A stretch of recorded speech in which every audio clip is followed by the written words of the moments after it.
Yo les gens, c'est Declan Johnson, nouvelle vidéo sur la NASCAR pour vous parler de la saison 2025. Je sais qu'une vidéo est sortie il y a très peu de temps où on parlait du jeu NASCAR 2025 qui arrivera à l'automne, je vous le rappelle, je vous invite à aller regarder la vidéo pour toutes les infos si jamais c'est quelque chose qui vous intéresse.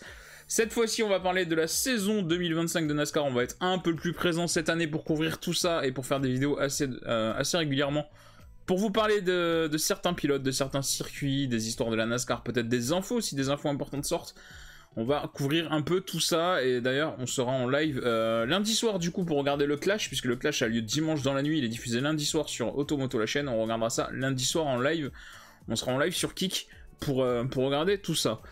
Dans cette vidéo on va parler du coup des changements de 2025, donc on va parler des transferts de pilotes, des changements de réglementation, des nouvelles écuries et changements de propriété, parce qu'il y en a quelques-unes. Et on va parler du calendrier NASCAR avec tous les changements qu'il y a, avec les nouvelles courses, nouveaux circuits et modifications un peu de calendrier. On va présenter un peu tout ça. Bien sûr, il y a probablement d'autres transferts de pilotes un peu plus secondaires dont on ne va pas aborder, qui seront là de temps en temps et qu'on verra pas à toutes les courses. Donc ce sera pas super méga important, on en parlera quand on regardera les courses, hein, généralement plus. Il n'y aura pas un sujet à faire une vidéo là-dessus. Donc dans les transferts de pilotes, bien sûr, avec la fermeture de Stewart Haas Racing, Noah Gragson a retrouvé un volant du coup du côté de Front Row Motorsport et pilotera la voiture numéro 4 à plein temps pour cette saison. On a Chase Briscoe du coup qui prend la voiture de Martin Truex Jr. qui a pris sa retraite. Donc Chase Briscoe qui du coup va piloter pour Joe Gibbs Racing, il prend le volant de la Toyota numéro 19. On a Zen Smith qui fait son retour chez Front Row Motorsport pour piloter la voiture numéro 38. Il était l'année dernière chez Spire Motorsport. Et on a Cody Ware qui fait son retour à plein temps chez Rick Ware Racing après un an de suspension en 2024. Il pilotera la Ford numéro 51. Voilà pour les 4 principaux changements de pilote. Je pense qu'en 2026, on aura peut-être un peu plus de changements encore, parce que je sais qu'il y a des contrats qui arrivent à terme. Ça sera intéressant à suivre. Dans le changement de réglementation, il y a un changement majeur sur les voitures endommagées. En fait, ce qu'il faut noter, c'est qu'avant, quand vous avez votre voiture endommagée, vous aviez un délai minimal pour réparer votre voiture et après vous étiez mis hors course. Il y a des petits changements qui vont être faits en fait là-dessus, c'est que le délai de 7 minutes pour la réparation existe toujours, mais en fait c'est si vous restez dans la voie des stands, vous aurez ce délai de 7 minutes. Si jamais vous voulez avoir un délai supplémentaire illimité du coup, il faut rentrer dans le garage, vous réparez et là vous pouvez reprendre la course, même si vous avez 200 tours de retard. Vous allez pouvoir reprendre la course, même si vous mettez une demi-heure à réparer.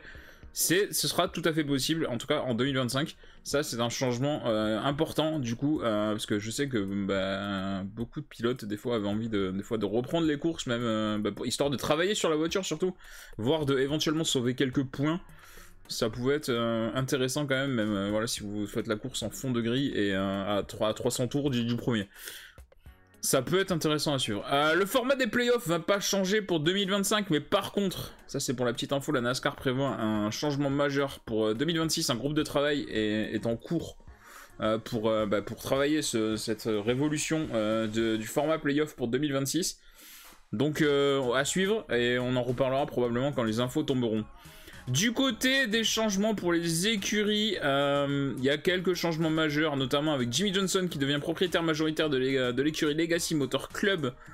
L'équipe alignera 2 voitures à temps plein, du coup avec Eric Jones et John Hunter Nemechek. Et Jimmie Johnson a prévu de tenter de se qualifier pour le Daytona 500 et le Coca-Cola 600. Qui sont globalement ses 2 courses favorites, bon, enfin surtout le Coca-Cola 600, le Daytona 500 c'est plus pour le prestige de la course, donc c'est assez logique du coup que Jimmie Johnson tente ces courses-là. Voilà, Jimmie Johnson qui devient du coup actionnaire majoritaire de Legacy Motor Club, propriétaire majoritaire. Et du côté de Front Row Motorsport, l'équipe s'étend à 3 voitures à plein temps pour 2025, du coup avec l'arrivée de Noah Gragson.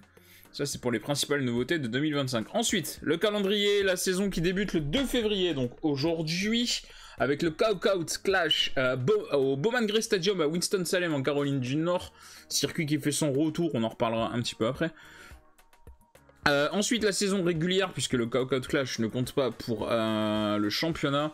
On va aller au Daytona 500 à Daytona Beach le 16 février. Ça, vous pouvez prendre vos petits calendriers pour noter les dates des courses éventuellement. Le 23 février, on sera à Humber Hills 400 à Atlanta. Le 2 mars, ce sera l'Eco-Park Automotive Grand Prix au circuit des Amériques du Texas. D'ailleurs, le circuit des Amériques qui va être dans sa variante courte. On sera plus sur la variante GP de F1. Ils ont modifié le circuit des Amériques. Et qui arrive très tôt, hein, d'ailleurs, pour un circuit routier. On a le circuit routier dès la 3ème course de la saison. Ça, c'est plutôt pas mal. Ça a un peu bougé hein, dans le planning. Le 9 mars, on a le Shriners Children 500 à Phoenix. Le 16 mars, vous avez le Pennzoil 400 à Las Vegas. Le 23 mars, il y a le Straight Talk Wireless 400 à Homestead, Miami.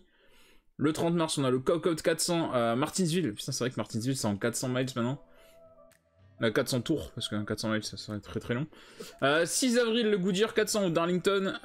13 avril, le Food City 500 à Bristol. Le 27 avril, on voit qu'il y a une coupure de 14 jours entre le 13 et le 27 avril, on en parlera un peu après.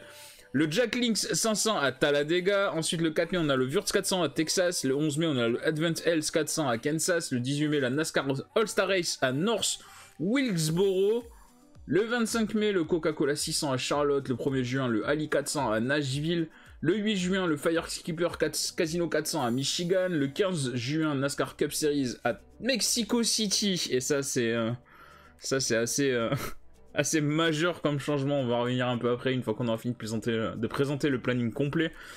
Le 22 juin, le Great American Gateway 400 à Pocono. Le 28 juin, le Quaker State 400 available at Walmart à Atlanta. Le 6 juillet, le Grand Park 165 à Chicago, circuit urbain qui est toujours en cours et qui continue, et on adore ce circuit. Le 13 juillet, là, on aura 2 courses routières à la suite, parce que le 13 juillet, on a le Toyota SageMart 350 à Sonoma. Le 20 juillet, on a l'Auto-Trader Eco-Park Automotive 400 à Dover. Le 27 juillet, le Brickyard 400 presented by PPG à Indianapolis. Le 3 août, on a Iowa Corn 350 powered by ethanol à l'Iowa Speedway. Le 10 août, le Go Bowling at the Glen au Watkins Glen. Le 16 août, le Cocout 400 à Richmond Raceway. Le 23 août, le Coke Zero Sugar 400 à Daytona Beach, Floride. Les playoffs débuteront le 31 août avec le Cocout Southern 500 à Darlington. Ils se termineront le 2 novembre avec le NASCAR Cup Series Championship Race à Phoenix.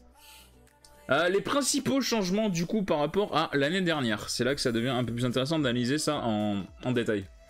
Donc on a un nouveau lieu pour le Clash, donc la course de ce soir qui compte pas pour le championnat, qui est une course un peu exhibition on va dire entre guillemets, qui a lieu du coup au Bowman Gray Stadium.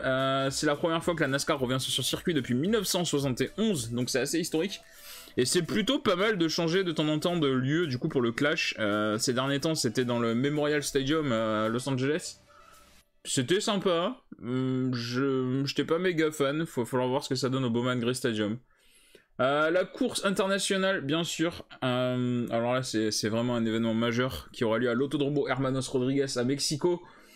Première course internationale du coup de NASCAR qui comptera pour le championnat du coup en dehors des États-Unis depuis 1958, c'est quand même assez incroyable à noter. On sait que la NASCAR ils ont envie un peu de s'internationaliser, même pas non plus trop, ils vont pas aller à l'autre bout du monde. Mais je sais qu'ils travaillent aussi peut-être pour aller au Canada, ça viendra peut-être assez prochainement dans les prochaines années. Pour les changements dans les playoffs, on a les circuits de Gateway, de New Hampshire et de Darlington qui reviennent dans les playoffs, alors que Watkins Glen, Homestead, Miami et Atlanta du coup sont déplacés dans la saison régulière. Voilà pour les changements, je vous invite, ce sont les playoffs, on aura le temps d'en reparler vraiment du planning des playoffs, des 10 courses. Je les ai pas forcément présentés là parce que c'est surtout la saison régulière qui est intéressante. On a Rockingham qui revient au calendrier. Alors ce sera pas pour la Cup Series, donc ce sera pas pour la première division, mais ils le testent en fait en 2e et en 3e division, donc en Truck et en Xfinity, les 18 et 19 avril. C'est peut-être un test éventuellement pour l'intégrer ensuite en Cup Series, mais c'est assez compliqué de faire rouler les voitures de Cup sur Rockingham parce que le circuit est pas très grand.